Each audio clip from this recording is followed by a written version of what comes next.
So to play devil's advocate here, one of the foundational, or I guess like inspired reasons for creating Beanstalk was to create a no collateral stablecoin. And the rationale is that there's a supply side shortage of stablecoin collateral. And I feel like some people might argue that that is more of a short term issue that could be resolved as more and more capital flows into the space and the net value of collateral within the DeFi ecosystem. Oh, sorry. Sorry, just got a call. One sec, let me mute that. I almost got through my question. Okay. Yeah, but I think that kind of wraps up my question. So does that make sense? Yeah. So just to restate, is at some point there going to be enough collateral, whether on chain or off chain, to meet demand for stable coins? And the short answer is no, because inherently, or at least enough supply to ever solve the negative carry costs. The answer is no. Anytime that you're locking up capital, especially on the order of hundreds of billions or trillions of dollars of capital, there's opportunity cost associated with locking up that capital. You're going to lock up all those dollars and then just do nothing with them except issue dollars against them. Like, there's a huge opportunity cost associated with that. And so in practice, like, the very nature of collateralized stablecoins is such that there's an implicit requirement or an expectation of some sort of base yield. And so there's an argument to be made that that's one of the reasons why we're seeing the supply kind of remain such that there's high lending or high borrowing costs to fund that, if that makes sense. It's kind of a catch-22. If they mint too quickly to drive borrowing costs to zero, then they're not going to be able to incentivize people to lock up money. So it's like there's this behavioral issue which causes a shortage of stable coins to be minted, and then there's also the structural issue of you're never going to solve the negative carry costs if you have to lock up capital. And arguably, the more capital you have to lock up, the worse the negative carry costs get, because the bigger the opportunity cost. Yeah, that makes sense. I guess one follow-up to that is that I think there's some systems out there that put the capital kind of underlying the stablecoin to work through some yield-bearing strategy. I'm sure it varies a lot from use case to use case, but do you have a counter argument to collateral that is somehow earning yield?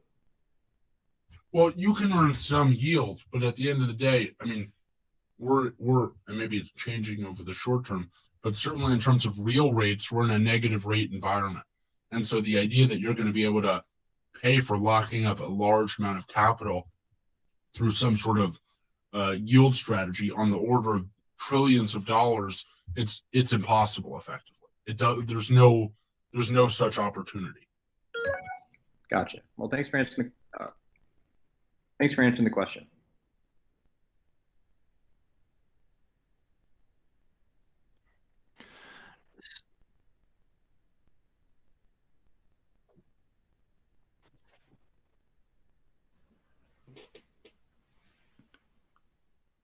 Dumpling, you had the question? Hold on. Mod, someone's talking. Who was talking? K. Rumi, were you talking? And we can't hear them. Mod can't hear, and Mod's also in a chair.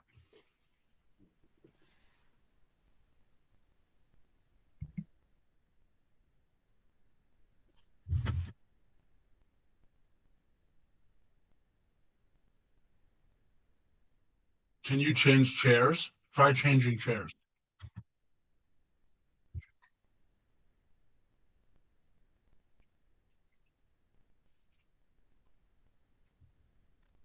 So, if you like, I can hop in quick. Actually, well, I mean, Mod just said it. So, Dumpling, you want to go through your question quick while we've got a moment? K. Romi's back, I think.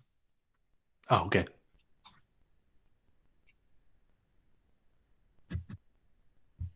Oh, it says they're connected. Never mind.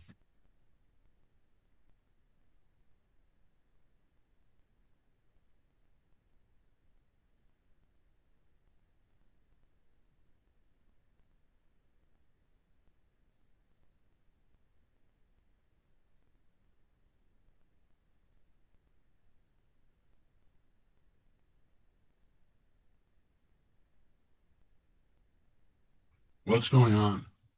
Anyone hear anything? Oh, I can hear you, both of you.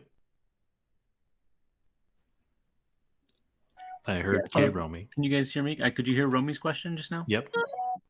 No. Could not. It Oh, still says they're yeah. connected. So Rex, if you want to just, he was just reading down the list. That's all. Yep. So if you want to jump in the chat, read That was so. For those of you who have sat through A&Ts, that's usually how we go through things. Anyways, a lot of folks choose to put things in the chat. I get to read them and sound smart, so I'm more than happy to do that this time too.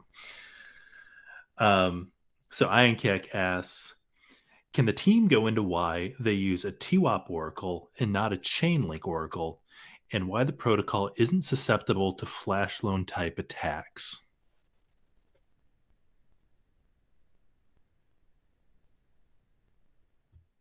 You want to take this one, Poobs, or should I?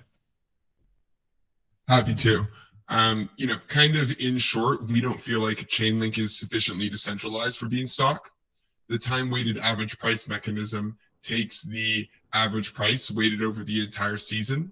So in order for someone to successfully execute a flash loan against Beanstalk, first of all, a flash loan requires that the money that you borrow be returned back in the same transaction.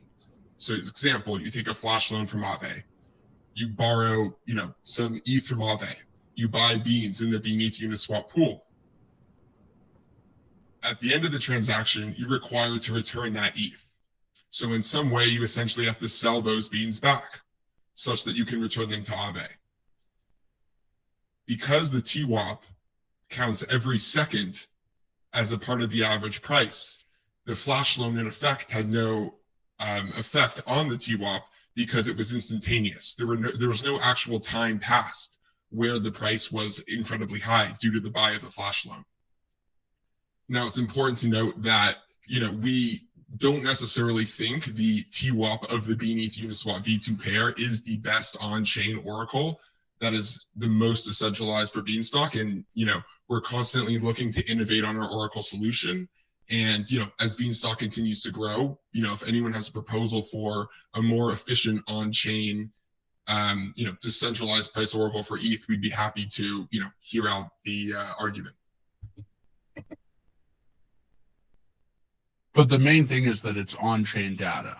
In addition to, why not Chainlink? It's on-chain data directly that Beanstalk uses.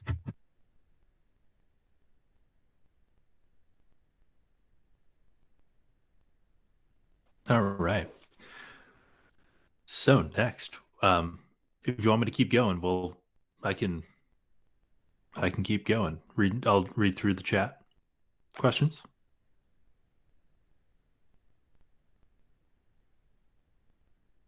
So we've got Deckers who asks, how would generalized minting work with the variance and deltas between the Uniswap and Curve pool? It's currently 400,000 to 4 million. Is it a balance you need to find between potentially flooding the Uniswap pool? All right, so this is a very interesting question, and it's only really come up over the past couple of days as the pools have all started to trade pretty dramatically over $1, and we're now at about $1.04. And so currently, just for everyone to be on the same page, the goal is to propose a BIP for generalized minting and generalized convert in the next 10 days or so. And that will start minting not just from the Uniswap pool, but from the Curve pool. And currently, Beanstalk mints, as we were saying, based on the excess of beans on average over the previous hour. And in Uniswap at $1.04, based on the current liquidity, that's 410,000 beans at the moment. So Beanstalk is minting around 400,000 beans an hour based on that. But on Curve at $1.04, there's a delta of 4 million beans, which in theory would mean that Beanstalk would start minting 4 million additional beans in addition to the 400,000 from Uniswap every hour. And that's kind of a crazy supply shock. So there is very clearly a market inefficiency that currently exists because Beanstalk is unable to mint enough beans fast enough to return the price to $1 faster than people want to buy them. And generalized minting and minting from multiple pools will hopefully help alleviate some of that inability for Beanstalk to respond fast enough. However, if you start minting 4 million beans every hour and people are a little slow and aren't at their wallets and don't sell immediately, now you mint an extra 4 million beans too many or 10 million beans too many. That can be a real problem. And so one of the things we've kind of been mulling over and not sure about this, but it's like maybe you roll in once generalized minting goes live for the first day or couple days, there's like a slow ramp up where the curve pool mints, like starting from 0% all the way up to 100% of its delta, but over a period of seasons, and therefore we can scale up as a system, and then you don't have like these 4 million bean supply shocks all at once. So the goal is not to shock the system, and instead to have it elegantly start to print more and more to return the price to $1 by minting enough beans over time. Now, not sure if that answered your question as to like the interplay between the variance of the pools and the delta Bs, but happy to expand on that more if you'd like. I have a follow-up actually to this, Publius. Would it make sense to roll over generalized convert first, have the pool stabilized, and then introduce the minting? I know that at this moment right now, convert won't do much, but just thinking it. So in theory, it's possible, Mod, that's the case. But as you said, right now, convert probably won't do that much. And in fact, the reason we think it makes sense to prioritize convert at the moment is really on the downside. That if at some point beans start to trade below $1, a couple million below peg on curve, no matter how much converting you have on Uniswap, Beanstalk's not going to be able to return to peg fast enough. And so moving to a generalized convert in both pools, that'll stabilize things on both sides of the peg, hopefully. The minting is supplementary to that, obviously, but given the shortage of deposited beans in the silo at the moment, that doesn't seem like, a real solution to the problem at the moment, because there's not enough beans to convert in reality. So something else that, we've recently thought about is with generalized minting to slowly over time add the bean 3 curve meta pool, similar to how in curve pools, you start ramping up A and it starts increasing. We slowly start with, minting off 0% of the delta B in the bean 3 curve pool, and slowly over the course of maybe, a month, a couple weeks, we ramp that up to 100% to allow the system to kind of adapt and stabilize, as you're saying, Mod. Could you guys hear us? Yep. Sure could. Publius, could you hear us? We could hear you. Can you hear us? Beautiful. Cool. We're on the same page.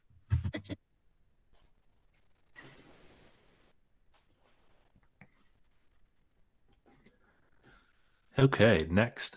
In the chat, got Farmer Joe's Bean Emporium, who says, we're currently seeing enormous demand for beans. Is the reason that the current price is above peg because only the ETH bean pool can mint new supply to bring the peg back to $1? Will generalized minting that allows other pools to mint mean that that peg maintenance will be easier when bean is experiencing high demand? So, in short,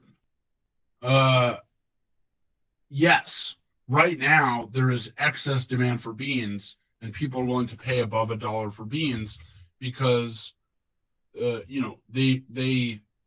are willing to take on the risk that the Beanstalk will mint more than whatever the price that they're overpaying, if that makes sense. If you're paying over 4% over peg, they expect there to be 4% worth of inflation. And the problem is that's effectively inorganic demand. One of the things Beanstalk really wants to avoid is people that are buying beans because of short-term future expected growth. And the fact that you have this excess on curve, so there's minting coming over the next couple hours, because the system can't respond fast enough by just printing on Uniswap, there is some sort of just inorganic demand that's natural here.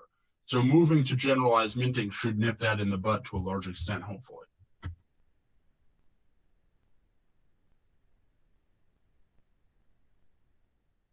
And then maybe just to answer a little bit more, the fact that Uniswap uses a constant product as opposed to the stable swap invariant is in addition to the ETH volatility, but it's mainly the invariant makes it such that Beanstalk can't really mint that many beans from the Uniswap pool compared to the Curve pool. Like at the same price, there's literally a delta of 10 times as many beans in the Curve pool. And so the expectation is once you have minting on Curve, the system should be much more efficient.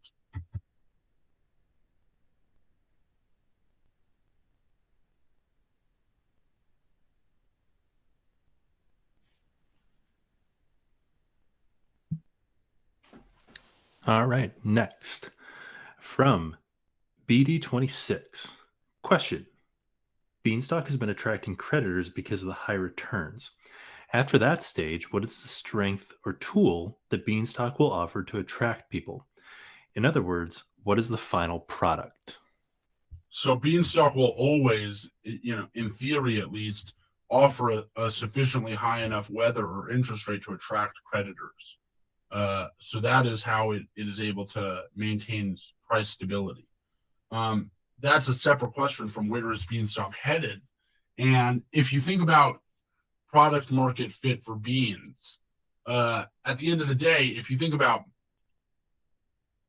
an asset that's trading against a stable coin, if that stable coin has an implicit negative 10% carry cost, your token is paying that 10% every year, whether you realize it or not. And so the difference between trading against a negative carry cost versus a positive carry cost is huge. And so the thought is that beans may be one of the most attractive assets for other assets to trade against. And ultimately, the thing that facilitates the positive carry of on beans is when they're deposited in the silo. So a large part of the future development of Beanstalk is focused on continuing to generalize the silo to facilitate yield from other protocols to be distributed to tokens deposited in the silo, to have liquid stock, to have a gauge system, for the addition of and distribution of stock to new pools. So there's a lot on the silo front that can be done to really facilitate strong product market fit, with beans as the number one liquidity provider, in DeFi potentially via the silo.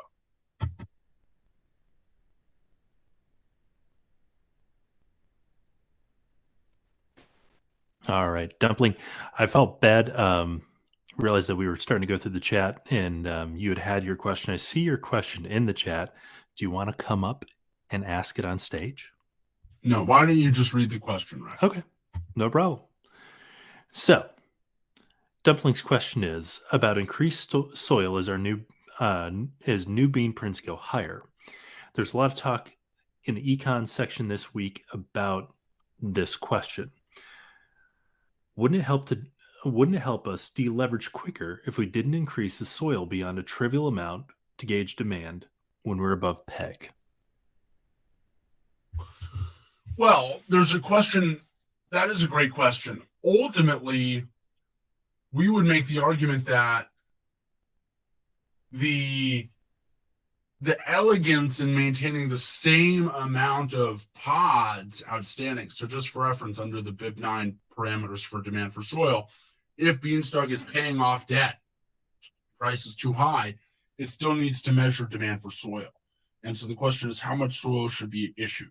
Currently, it issues enough soil such that if all the soil is sown, the number of pods at the beginning and end of the season is the same. So all the pods that are paid off, that's the number of pods it's willing to issue. There's something really elegant about seeing whether at a given interest rate, people are still willing to take the same place in line. If the place in line is shortening, that may help the system deleverage. But at the end of the day, Beanstalk doesn't really care about how many pods it has. It cares about how many, what its debt level is, the beans compared to the pods. And in short, the modest adjustment to the available pods such that, maybe you could have the pod line decrease by, a couple million.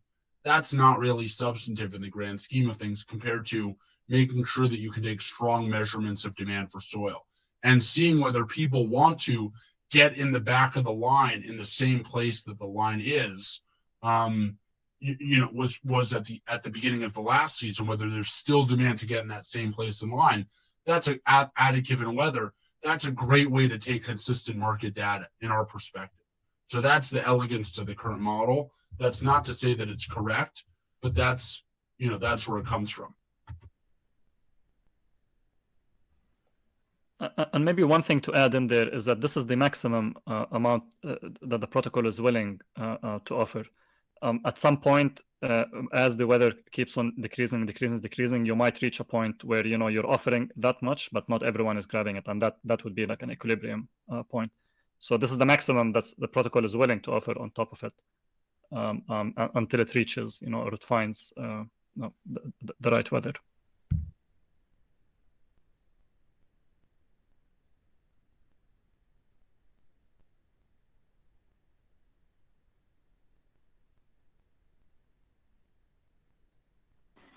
All right, next in the chat, we've got Bean Bankman who asks, or who says, or I guess it is asked, as great as the prints are recently, how can you make Bean more ape-proof? The ape thought process seems to be that it's okay to buy it at $1.04, as I can make that up in a couple good days, or in a couple days of good printing. Do you think I'll go all the way through the question. Do you think generalized minting is sufficient? If not, thoughts on incentivizing sell pressure during positive depeg? So ultimately, think that generalized minting will help to some extent because it will just remove that short-term inorganic demand. But the big thing to note here is, and we're still thinking through whether the season of plenty needs to be kept in its current form, which is very extreme, particularly all the pods harvesting. But the main point is, if Beanstalk continues to trade above and above and above peg, the only thing that's going to happen substantively is the pod rate is going to collapse. The pod rate's going to collapse. And the debt level of the system is going to decrease dramatically, in effect.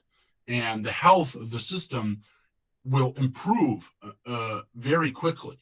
So, and that's already starting to happen.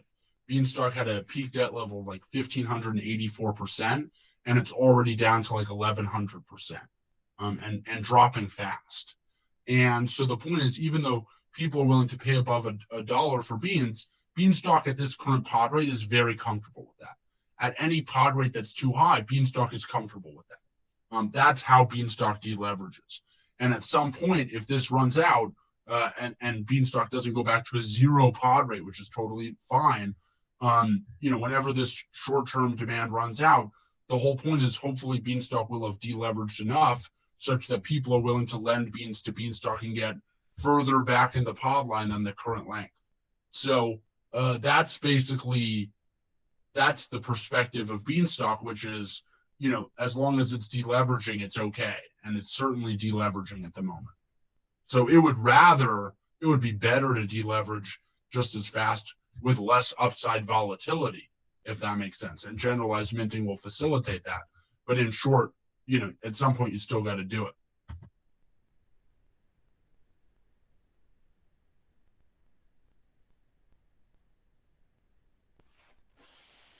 And maybe also in response to the fact of incentivizing selling when the price is greater than 1, this is essentially what we feel like Convert does. Convert is the ability to, when the price in a pool is greater than 1, you're able to take your deposited beans, sell deposited beans into ETH, and then add Bean ETH liquidity to the Bean ETH Uniswap pool in the deposited form. And from doing so, you're able to transition these deposited beans that currently have 2 seeds per BDV to deposited LP, which have 4 seeds per BDV.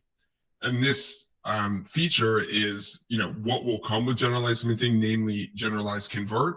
And as such, farmers will be able to convert deposited beans into deposited bean 3 curve LP and deposited bean LUSD LP.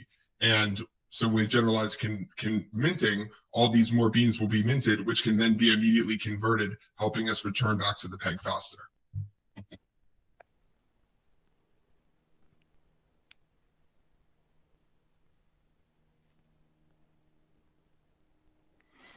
All right. So J-Dubs, always looking out for my friend who has at times very basic questions, who's definitely not me, is definitely my friend. So J-Dubs, his question is, can you explain generalized minting and generalized arbitrage for my friend who doesn't understand them? Whoa, I don't know what generalized arbitrage is, but generalized convert is just the expansion of what Publius was just saying to the ability to convert with other pools, not just the Bean ETH Uniswap pool. And so any of the convert functionality in Beanstalk currently will be expanded to other pools. That's what generalized convert is.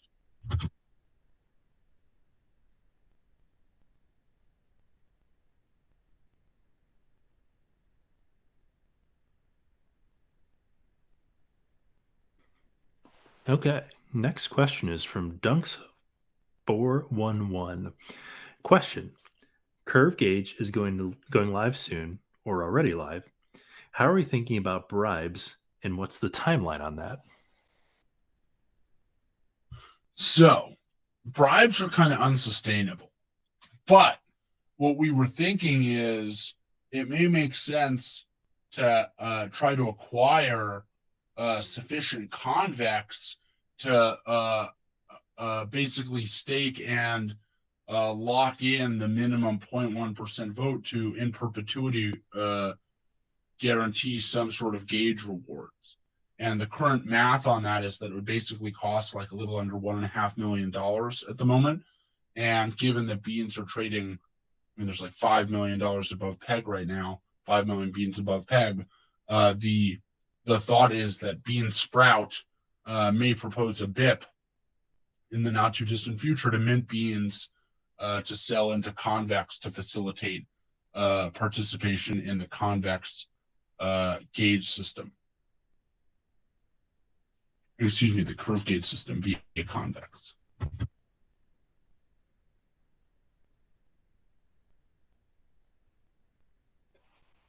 Actually, the next question that I see in the chat is pretty well aligned with the answer you just gave. So it's from Austin, and Austin asks, "Can Publius pontificate a bit on what the Beanstalk gauge system would look like?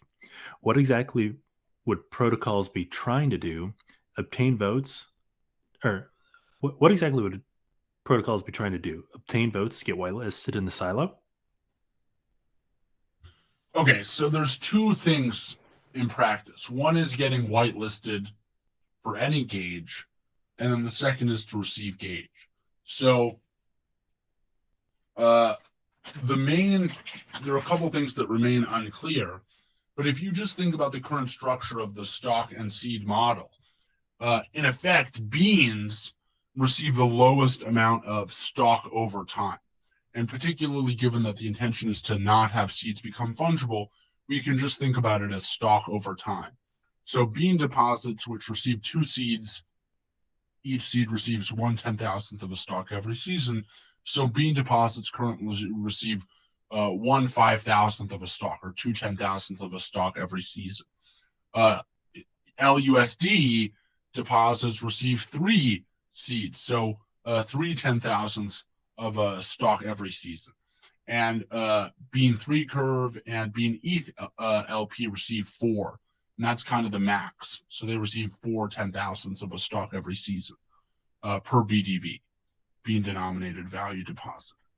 And the substantive point is, if you're whitelisted, and particularly once the silo supports yields from other protocols, there's no reason to say the minimum seeds is 2, or equivalent to whatever the just deposited beans are, which for reference would facilitate people to convert deposited beans into deposited LP against this whitelisted asset if it's at 2 seeds or the equivalent, without burning any seeds. So that's kind of neutral. But there's no reason why that protocol shouldn't be able to just get 1 seed and then subsidize the rest themselves. And so the real thought is there will be some maximum of stock per BDV per season of something like 4 10,000s. That's what it would currently be based on the Bean ETH and Bean 3 curve LP. It may be a little higher, but that there will be some maximum. And then the main question that's unclear is how to scale, how to basically have people vote to allot stock per BDV per season for pools in a way that's flexible but reasonable.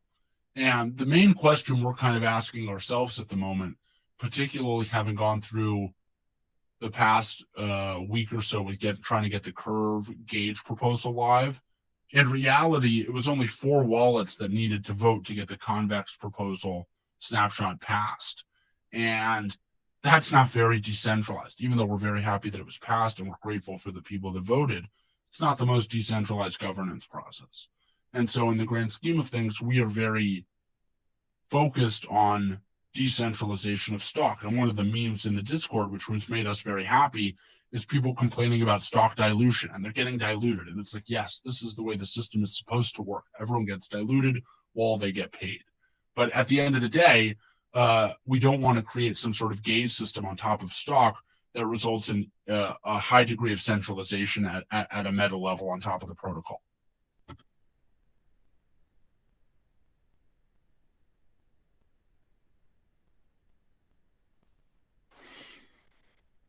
All right. How's that for pontification? There it is. Nothing wrong with a little pontification. Stream of thought. We're not very far along on this journey of thinking about this. So it's just, that's where our head's at. Nothing wrong with that at all. So Nasdaq, actually, he's asking the hangover question. So Nasdaq asks, are you worried about peg stability after this growth cycle? Or will this be different than the last one due to new mechanisms, BIPs, more liquidity, etc.? I mean, we're nervous guys, Nasdaq, so we're nervous.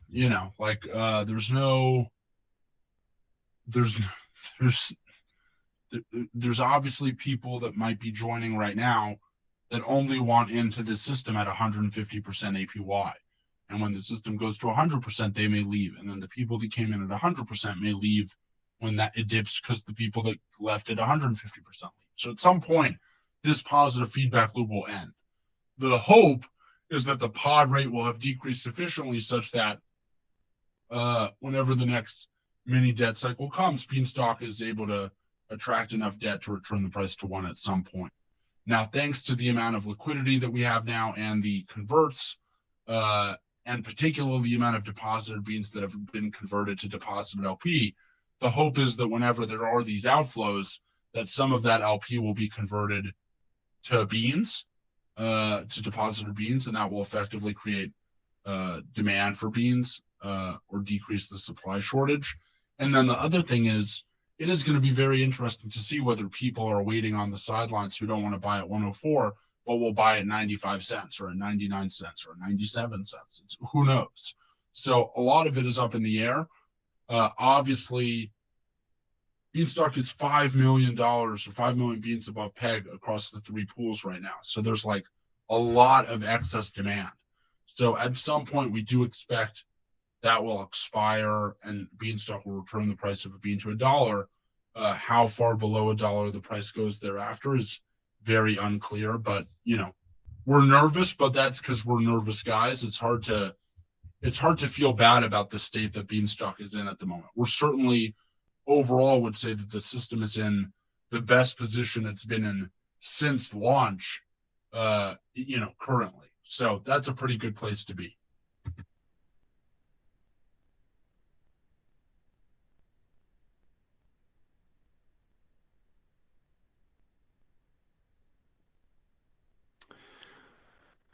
All right. So next in the list, I see right below NASDAQ, I see Farmer Joe's Bean Emporium, and it's not so much a question as a statement, but I'm going to read it and see if you want to respond at all, Publius. Farmer Joe writes, it seems that the inorganic demand could be speculation on the distribution of the 3-curve and LUSD delta.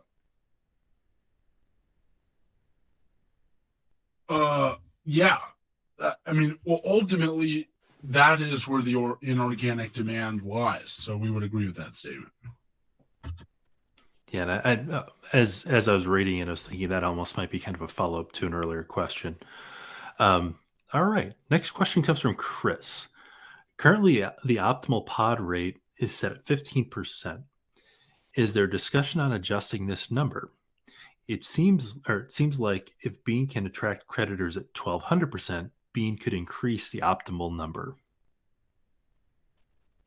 I mean, frankly, the pod rate itself, the optimal pod rate, doesn't really matter, or at least, we don't have the statistics background to feel like it does matter, in the sense that our inclination is more from a theoretical perspective. 15% is a very reasonable, healthy, maintainable debt level in the grand scheme of things. And so Beanstalk, while it can live at higher debt levels, there's no reason to.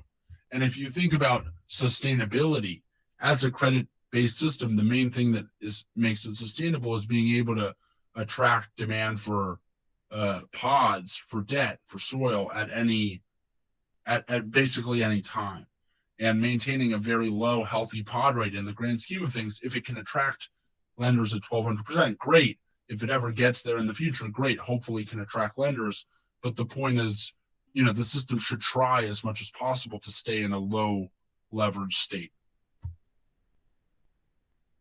Now, as we're in an early stage of the game, the system's only 8 months old, you are going to have these wide swings in the pod rate. But as the system grows to much larger scales and stabilizes to some extent, the goal is to pick up pod rate. And it could be improperly set at the moment. We don't really have an opinion on that. The thought is the pod rate is going to function as a way for the system to trend towards a very low and sustainable, healthy debt level over long periods of time.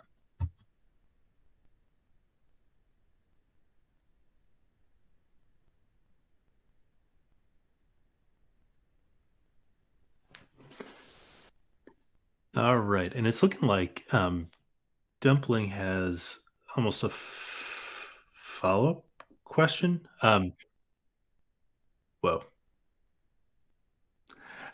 So Dumpling writes in the chat, last part of the question would be, what are the advantages of issuing more soil? And is it a big enough advantage to outweigh the cost of the pod line looking exactly the same? Would be nice to see the pod line shorter, I think. Didn't we just answer that? Yeah. Yep.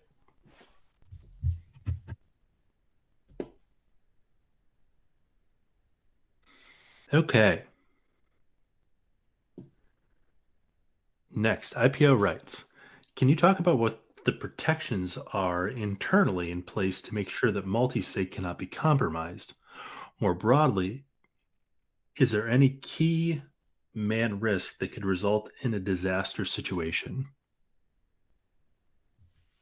Well, the multisig, it depends. You asked me about the Beanstalk Farms, the Publius multisig. There's a couple different multisigs. The Beanstalk Farms and Bean Sprout multisigs are pretty simple because they require a majority of keys and people are pretty accessible. But it's like 7 signatories on each wallet or something like that at this point. And Publius has a minority. I think we only have 2 on each wallet at this point. And then the wallet with the ownership of the contract, that is distributed across 3 different hardware wallets that are custodied by, basically in different places by different individuals. And, anytime we need to use them, it's a huge pain in the ass. But in short, would think that the key man risk is more, Beanstalk is still at the stage where for better or worse, we don't really think if we disappear today, Publius, if we disappear today, that would be great for the protocol. It's still Beanstalk Farm still isn't probably ready to run on its own, but so from that perspective, there's definitely key man risk. But not sure if that was a separate question or if you're asking about key man risk with regards to the wallet. So happy to expand if we didn't answer your question.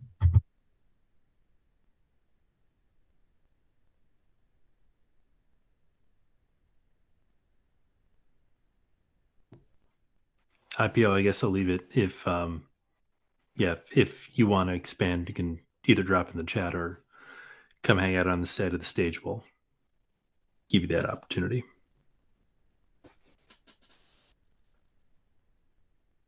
All right. So next question in the chat is Iankek with Convex rewards. If you're a part of the curve pool and then staked in CVX, are you thinking that you would be able to stake your CVX staked tokens back in the Bean protocol, or would you be sacrificing the Bean protocol yield? So in the future, the answer is yes. You'll be able to deposit your CVX Bean3 curve in the silo, but currently you have to choose. But there will be an upgrade to the silo to facilitate yield-bearing tokens soon. And, kind of one important note is just because you are not receiving Bean3 curve gauge, with your Bean3 curve deposited into the silo, that doesn't necessarily mean that it's not benefiting you, as there most likely will be Bean3 curve LP deposited into Convex and thus not receiving stock. So therefore, Beanstalk is able to attract more liquidity without necessarily diluting stockholders.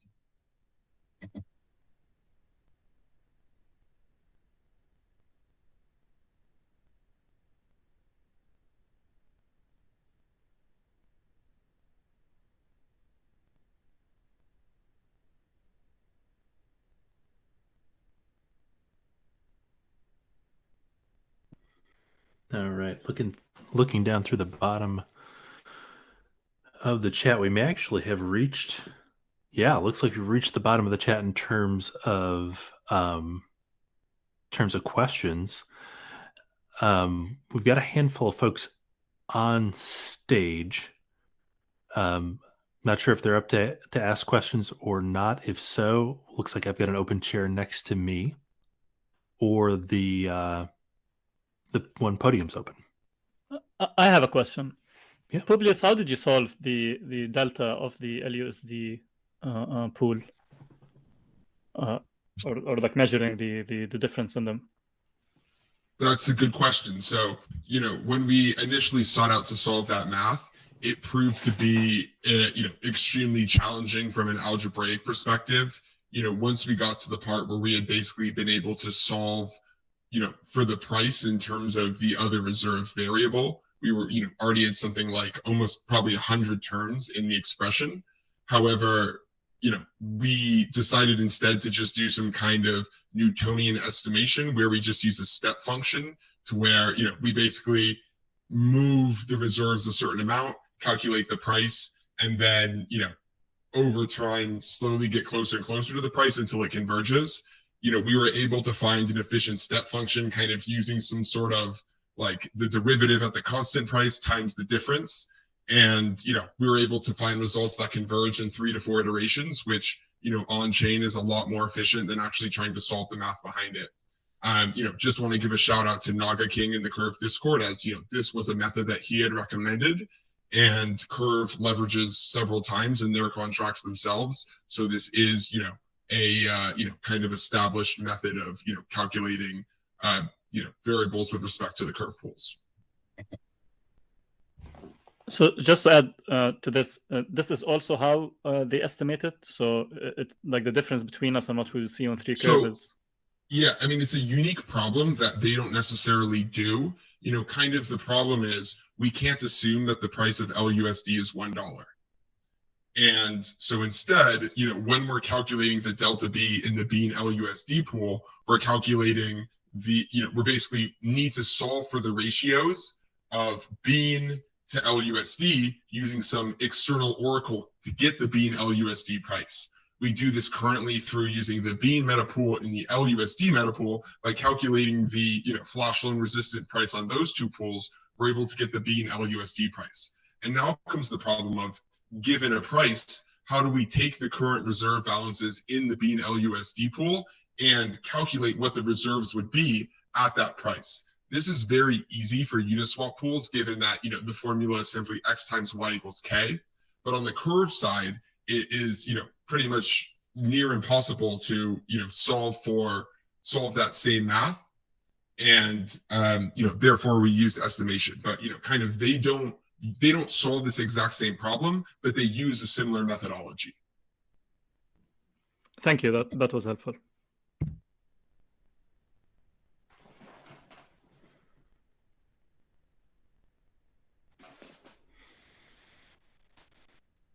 All right. Anybody from the crowd want to hop in a chair and ask a question? I am looking down through the chat. Okay. J-Dubs just tacked on at the bottom. Omi asked, will you utilize AMO to mint more Bean and help with PEG? No, Beanstalk doesn't have an AMO and doesn't perform any market operations except for during a season of plenty. Okay, you're gonna have to help my friend out here. AMO, what does that stand for? Automated or autonomous market operations. It's a Frax thing. Gotcha. There he goes. There, JWW asked the same thing. Perfect. Is it algorithmic? Yeah, autonomous algorithmic. It's one of those. Okay, we got Yield Goblin in a chair. You have a question, Yield Goblin?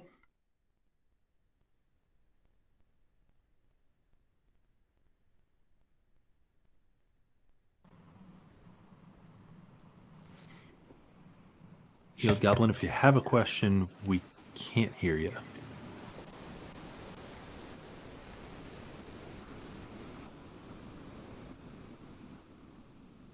Okay, not hearing. I have any. a question. What happens to my Grown Stalk if I take out my LP position? Do I lose it like other stock that you accumulate? It seems like your stock you get based on however much you deposit, but you collect Grown Stalk over time. And then does that stick around, or do you lose that too? Yeah, so specifically the way Beanstalk creates opportunity cost for leaving and coming back is all of that grown stock that you forfeit. So when you withdraw, you forfeit your stock, your seeds, and all of your grown stock from your seeds. Okay, got it. Yeah, and so, but if I hold it for longer and longer and I'm getting more and more grown stock, it's growing my position overall, basically accelerating. Correct, and your new beans get new stock. And those beans obviously don't have any grown stock on them when they first, exist, if that makes sense. Yeah, so like you're always getting new beans with a lower cost basis, but older assets get stickier and stickier and stickier. Got it. It makes a lot of sense. Thank you.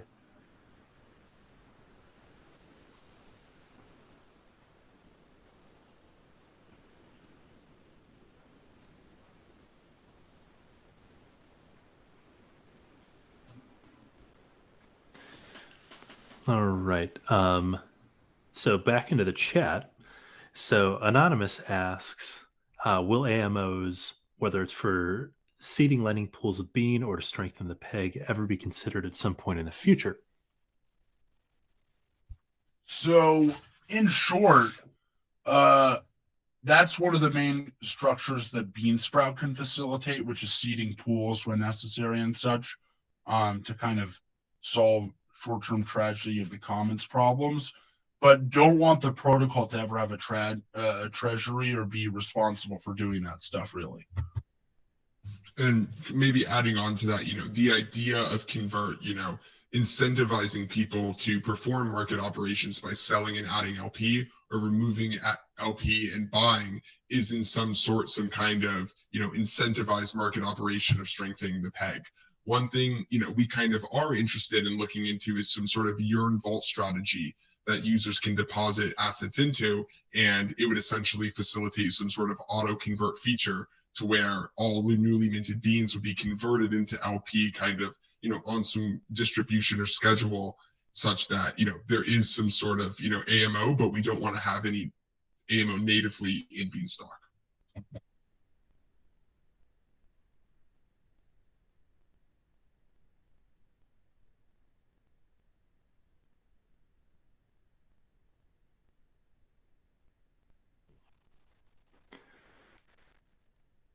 All right, next in the chat, starting to come in quick again. So I'm still feeling like I'm going to murder this name. Ianakek asks, are there any plans for the protocol to acquire Convex? Damn. If so, for just a second, I was thinking like Convex, like the whole thing. Now I know what you're saying. If so, what will be the mechanism? Same as fundraising for an audit. Yeah, so as we were saying, think that it may make sense, not for necessarily the protocol to acquire it. Like we don't want Beanstalk to hold it as a protocol, no treasury, but think that Beanstalk should try to fund or facilitate the purchasing and permanent allocation of Convex for Gauge, Curve Gauge. And previously fundraisers were really there because, Beanstalk was unable to sell beans above $1 or didn't want Beanstalk Farms or Bean Sprout to sell beans above $1 to pay for things like an audit. And so issuing debt was really the way to do that. But now that Beanstalk and beans are trading well above $1, think it may make sense to just mint the beans and have Bean Sprout sell them, whenever they can above $1 effectively. So no need to issue excess debt when you can just sell the beans above $1.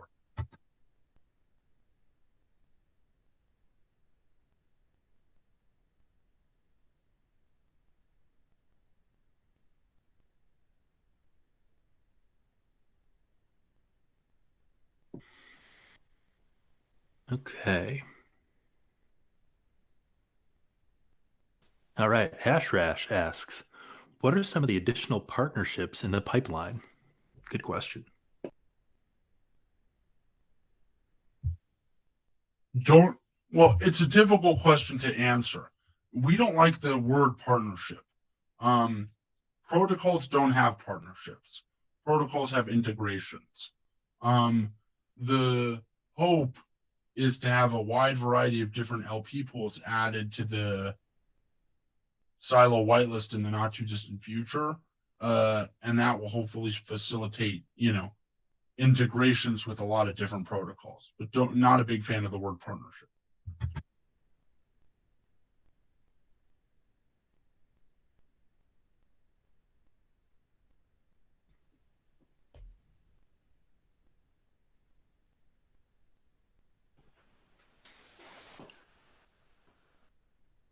All right.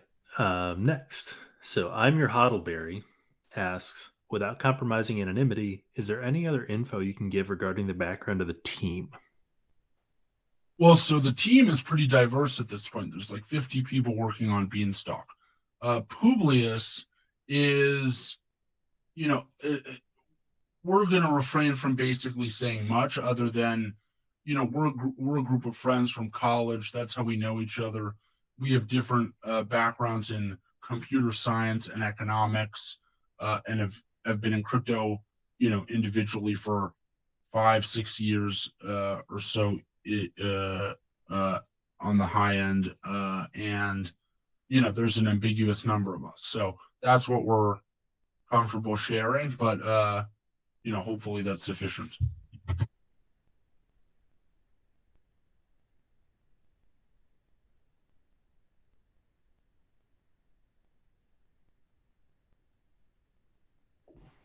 Ian Keck, thank you for correcting my horrible pronunciation.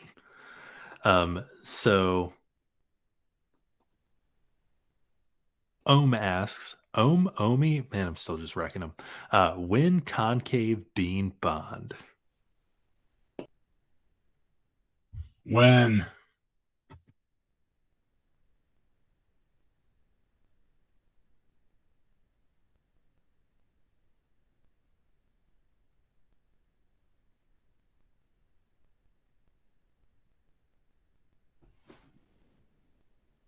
If you had more to add, Publius, I didn't hear it. No, that was it. I don't know. Oh, man. You've also been asked by Bean Bagman to join the group on the dance floor stage right. So looks like there's a lot going on over there. I can't get over this. This setup. This is pretty wild. I think we'll head off and call it and go hang out on the dance floor for a little bit. All right. Sounds good. Well, certainly appreciate that. Appreciate all the information. Obviously, Publius. K. Romy, thank you so much for having us. J-Dubs, did you want to talk? Thanks for being here. Oh, yeah. No problem at all. Our pleasure. J-Dubs, do you want to talk through NFT giveaways? Yeah, so we've got a list of everyone that was here between the two different teams. We'll be picking those out, and then we'll follow up with you guys. It's just going to be random. We've got those that are from the two communities. Like I said, we've got the two selected, so we'll connect with you guys via Discord. Yeah, in the meantime, thanks again, Romy, for having us. I didn't see you were dancing on the chair. That's great. And again, thanks to everyone who popped into this and was contributing and stuff like that. And thanks for your patience as we got up to speed on the audio and everything. So the thought that goes through my head is next time we do this, which we definitely should do it again, we'll have our on-staff musicians provide some musical content as well. So something to look forward to. Oh yeah, that would be amazing. We do karaoke nights a lot. You've never joined us for karaoke here. I can't let every week. I feel like every time someone from Octomob talks about things you can do on Octomob, my mind is blown yet again. This is wicked awesome. All right. Yeah, thanks again. Thanks so much for your time. Stay as long as you want. I think the Octomob folks are going to be rocking it here well into the late hours. So everybody enjoy your night. Thanks again for joining.